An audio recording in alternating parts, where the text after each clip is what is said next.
బీజేపీనే తనను ఆహ్వానించి రాజ్యసభ సీటు ఇచ్చింది అన్నారు ఆర్ కృష్ణయ్య.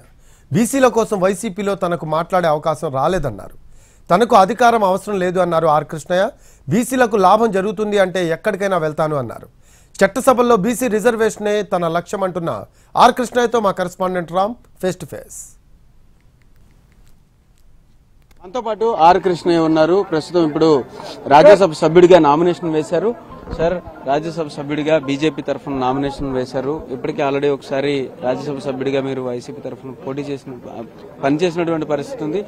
అంటే ఏంటి, అక్కడ రిజైన్ చేశారు, ఇక్కడికి వచ్చి మళ్ళీ నామినేషన్ వేశారు? రిజైన్ చేసిన సార్, నాకు అవకాశం వస్తలేదు పార్టీ వేదిక ద్వారా అని చెప్పి 4 ఏళ్లు నేను వృధా చేయొద్దు, బీసీల కోసం మరింత కొత్త కోణంలో పోరాటం చేయాలని రిజైన్ చేశాను.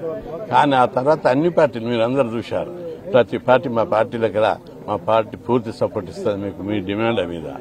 మీ అందరికీ తెలుసు, నేను 50 ఏళ్ల నుంచి ఎదురు లేకుండా తిరుగు లేకుండా బీసీల గురించి పోరాడుతాను.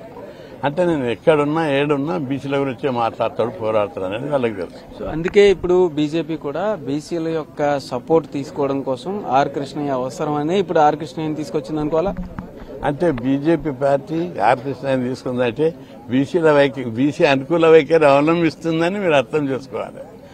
ఎందుకంటే ప్రధానమంత్రి బీసీ, 33 మంది కేంద్రంలో బీసీలు ఉన్నారు, ఉపరాష్ట్రపతి బీసీ, రాష్ట్రపతి ఒక ట్రైబల్, వాళ్ళంతా బహుజన వైఖరి, బడుగు బలహీన వర్గాల అనుకూల అభివృద్ధి వైఖరి బీజేపీ పార్టీ అవలంబిస్తుంది అనేది మనకు అక్కడ చేష్టల్లో, మాటలా కాదు చేష్టల్లా కనిపిస్తుంది. ఇక్కడ మీరు చూడబోతే ఏపీ తరఫున రాజ్యసభ సభ్యుడిగా ఉండబోతున్నారు.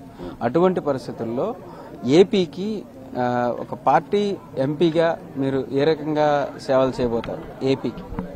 ఏపీకి కూడా పార్టీ చెప్పినట్టు పార్టీ అనుకూల వైఖరి అవలంబించి పార్టీ నిర్ణయాలకు తగ్గట్టు ముందుకు తీసుకోవాలి. అంటే ఇప్పుడు బీసీల సపోర్ట్ తీసుకుంటే కొంత ఏపీలో స్థిరపడచ్చు, బలం పుంజుకోవచ్చు అని బీజేపీ ప్రయత్నిస్తున్న నేపథ్యంలో పార్టీ బలోపేతానికి మీరు చేయబోయేది?